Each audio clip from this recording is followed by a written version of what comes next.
Okay, so let's think about this, right? We just said in Pasuk Bet, someone told Vayugad, right? We don't know who it says, doesn't say a person.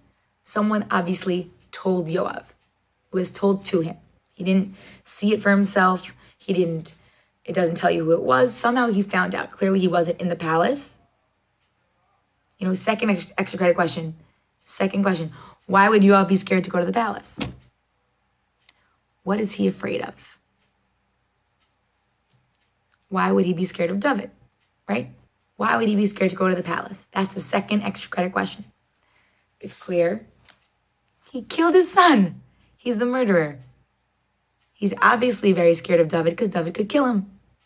If he wasn't scared, he would tell David what he did. Or he would have done it himself, all of it, not hired other men.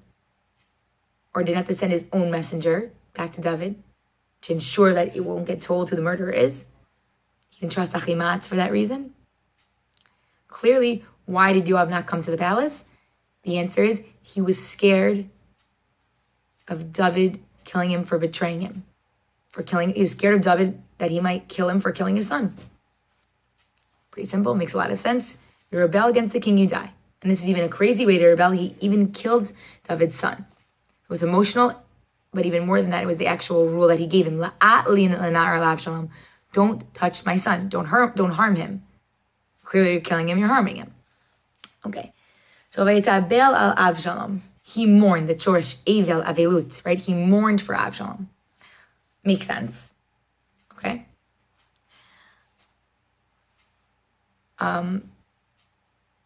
One of the things that I think it was in the Malbim that said, this is the third question, why is Yoav so shocked that he's still in mourning, right?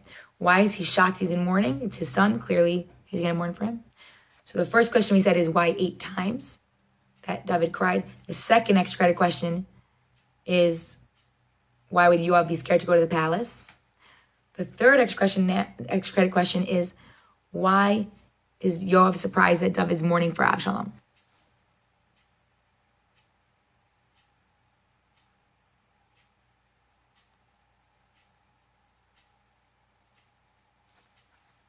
Why is David surprised? Why is Yoav surprised? So what happens is that I think it's the Malbim that says, how long, I'm going to tell you this right now and then I'll repeat the answer so you understand it. I'm going to introduce it. How long does someone typically mourn a relative when they pass away? Right?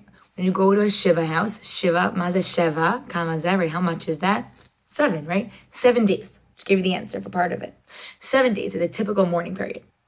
Clearly, the Malbim is saying is that he knows that that David is going to mourn for his son. He has to. According to halacha, and of course emotionally, he's allowed 7 days. He can't do more than 7 days. It's against the Torah. It's against the rules. Emotionally to cry for sure, but to still have ripped clothes, to still be sitting on the floor. These rules only apply for 7 days and no longer. So when David is still doing that, that's what Yoav has a problem with. That's why he's surprised. Mourning for his son is normal, but how long he's mourning is an issue. Okay, so that's the third answer for the question, is that Yoav is surprised David's mourning because it's more than 7 days. It's not the usual 7 days. It's longer than that. It's longer than halacha requires. It's not the crying we have an issue with. It's the other rules of mourning. Load chairs or bring your clothes. Sometimes he fasted. Those are the issues we're worried about. Gimel. Right, this